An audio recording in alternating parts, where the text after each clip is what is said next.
Hello everyone and welcome to Space Force, where space is a driving force in ecology. Last week we discussed the importance of clearly defining habitat and that it depends on the question of the study, the organism of interest, and its spatiotemporal context. This week we will discuss the processes of habitat loss and fragmentation. First, we will define the closely related but distinct concepts of habitat loss, fragmentation, and degradation.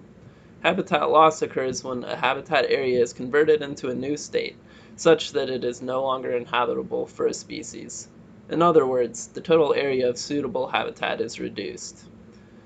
Habitat fragmentation is the process by which habitat loss results in the division of large, continuous habitats into smaller, more isolated remnants. The process of habitat fragmentation also typically results in the loss of habitat as well, as contiguous habitat patches are fragmented into a matrix of smaller, more numerous patches surrounded by unsuitable habitat. Lastly, habitat degradation refers to the reduction in habitat quality. Habitat degradation results from many factors, such as pollution and toxins, invasive species, altered natural processes, or other environmental stressors. Let's illustrate these concepts with an example. In Southern California, the Santa Monica Mountains provide habitat for mountain lions. However, the amount and continuity of available habitat in the Santa Monica Mountains has been reduced as a consequence of the sprawl of uninhabitable urban environments, disrupting the connectivity and linkages to other habitat types. Urbanization and a dense network of roadways creates movement and dispersal barriers for mountain lions, which have particularly large ranges.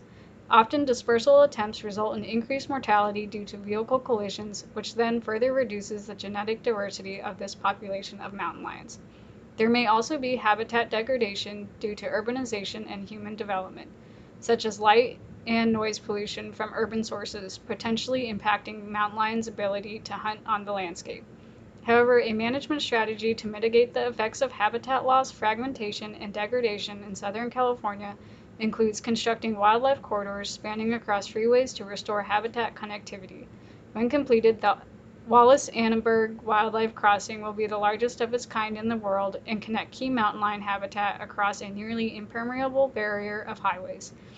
As you can see in the example above, these concepts are interrelated and critical to consider when assessing a species' habitat and making management decisions. Thanks for watching. Like and subscribe to our YouTube channel to get more content from Space Force.